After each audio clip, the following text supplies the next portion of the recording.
Here to discuss more about this issue, we have with us via Zoom security analyst Chester Cabalza.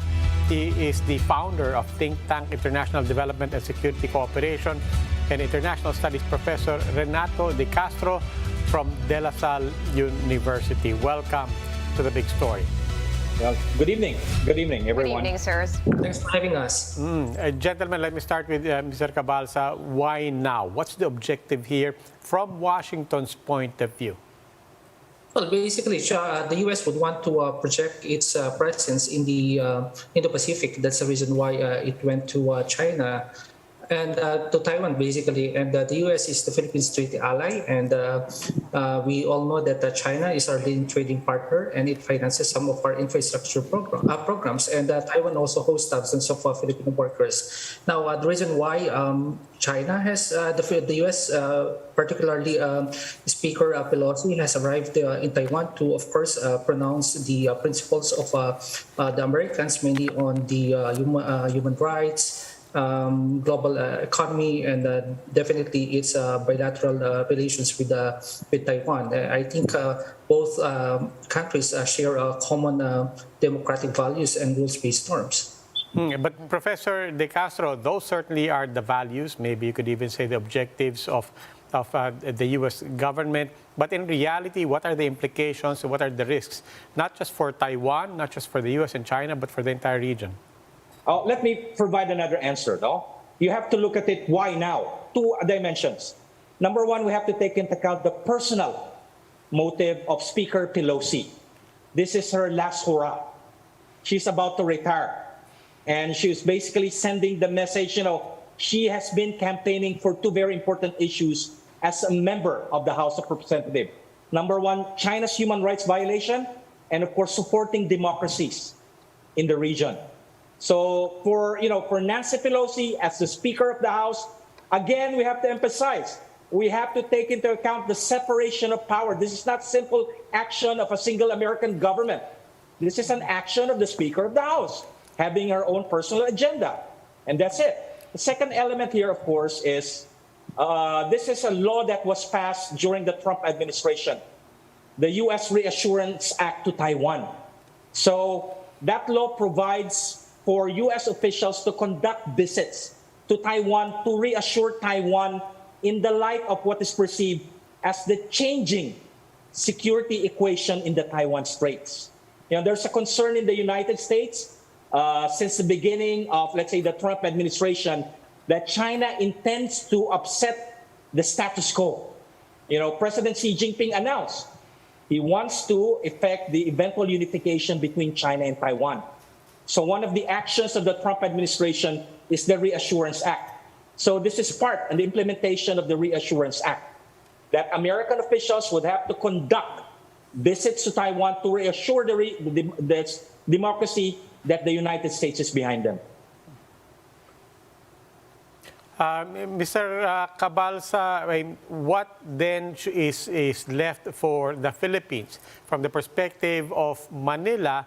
How do we position Mr. Marcos and Malacanang saying we have to be careful, we'll take the cue from the Department of Foreign Affairs? What are they discussing at the administration at this point? Well, this is a test of our pronounced independent foreign policy. The Taiwan case is a litmus test on how our government will do a balancing act, given, of course, that these two superpowers are trying to court us. And definitely, we have to understand also that we have a national interest in Taiwan.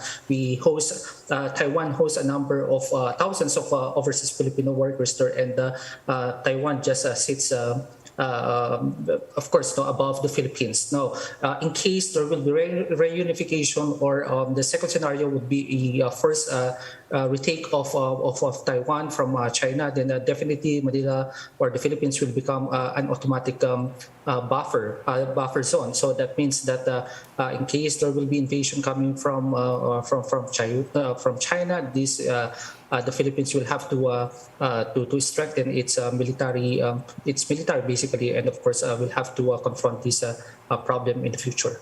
All right, let's take it from the side of China. A lot of people were expecting some stronger moves from China, but there are some people in the mainland that were actually disappointed on Weibo, right?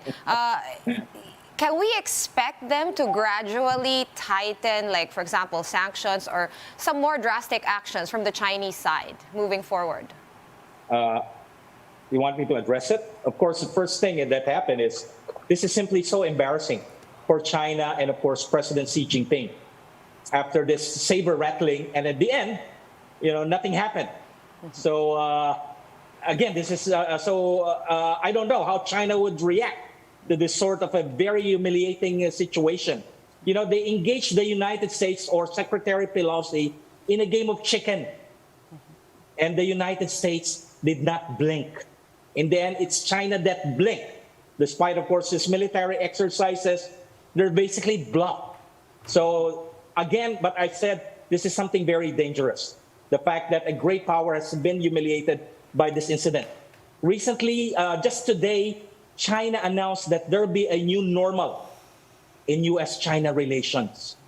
We simply don't know what China means by this new normal in U.S.-China relations. And this is something that we have to be very wary of because we are right in the middle of this great power rivalry. But yes, but Professor De Castro, you did make a distinction between the, as you said, the personal actions, the personal legacy agenda of Nancy Pelosi and the executive department led, of course, by U.S. President Joe Biden.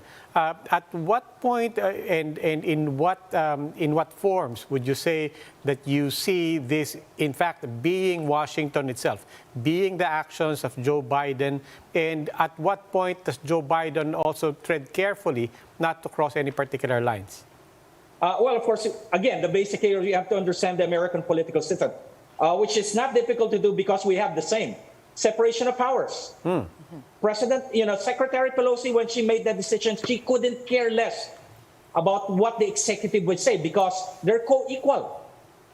So, of course, President Joe Biden made that warning, cited that the military thinks that it's the right thing to do, but they cannot do anything. At the end of the day, of course, the Department of Defense, the National Security Council announced, we have to protect Speaker Pelosi as she transits from Southeast Asia going to Taiwan. So you have the deployment of a carrier battle group. That's what's supposed to be incidentally there. It's not supposed to be there because of the crisis. Later on, they have to admit they have to protect. And of course, eventually, at the end of the day, the United States warned China about the saber rattling. So this is the dynamics that we see.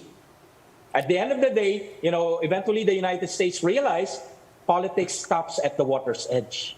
Although this is an act of a separate branch of the U.S. government, at the end of the day, when they have to face China, it's a whole government reaction.